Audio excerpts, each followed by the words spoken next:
So the destruction of the Francis Scott Key Bridge by the massive container ship MV Dali has taken a turn, as the incident is now under investigation by the FBI as a criminal probe has been opened.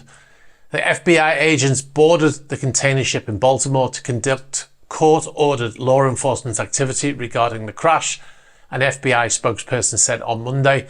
The spokesperson said there was no other public information available and the Bureau would not have any further comments.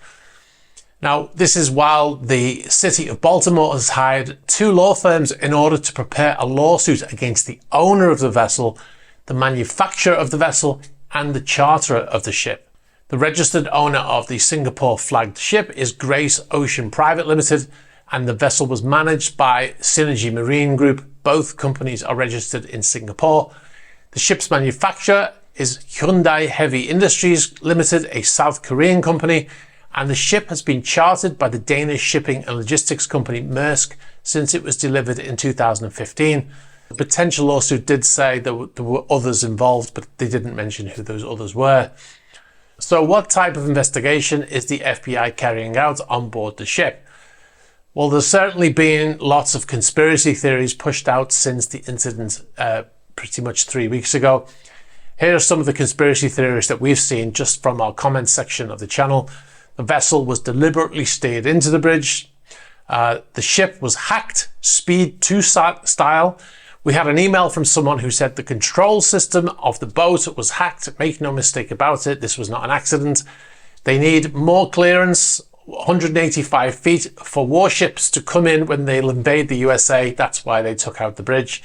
Now, first of all, the control systems of the ship are not connected to the internet, so this theory is a non-starter. This is something I know a little bit about. And also, what kind of ship needs more than 185 feet, which is almost 60 meters in width, to get up that river? If you think about it, the Dali, a 300 meter, almost 1,000 foot ship, had a 48 meter beam. This mythic warship is larger than that. I don't know of any ship that has a beam bigger than a container ship.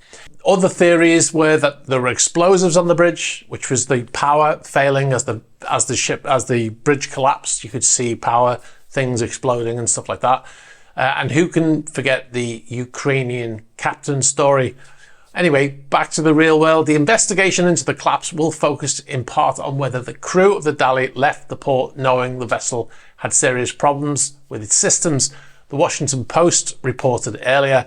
So it seems that they're looking at if the crew left port knowing there were issues with the vessel that had not been properly taken care of before departure.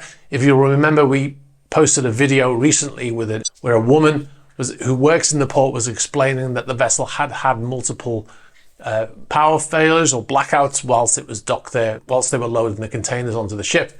And those 2 days they were having serious power outages. Like I said, the reefer boxes that we have on there, which is the refrigerated boxes, they were actually tripping the breakers for our mechanics that were keeping the generators running on those while they were trying to fix the ship. And it was just not, they weren't even holding that. They were tripping breakers on that. Now, if this were true, then they could face criminal negligence charges. There has been so far nothing to point to the incident being anything other than an accidental incident. There was nothing to say that it was deliberately steered into the bridge. Now, before even 1 week had passed in this incident, and whilst 4 of the victims had still not been recovered, the owner of the ship was in court in the US looking to limit their liability. They wanted to limit any damages to the vessel, to the value of the ship and the ship's cargo, which is approximately $44 million. Yesterday, another body was recovered from a vehicle at the bottom of the river, the body apparently being trapped inside the vehicle. And at the request of the family, no details on the identity of the body has been given.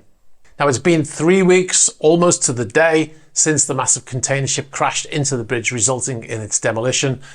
2 smaller channels have been opened to allow some shipping to pass through, but most of the port is still closed as larger ships like the Dali are still unable to pass through. It's likely to be years before a new bridge is built. Anyway, we'll keep you updated when we know more. Thanks very much for watching this video. You've been watching a Super Yacht News clip.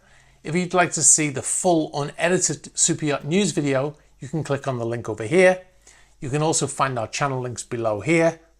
And if you'd like to see more shorter videos like this one, be sure to subscribe to this channel.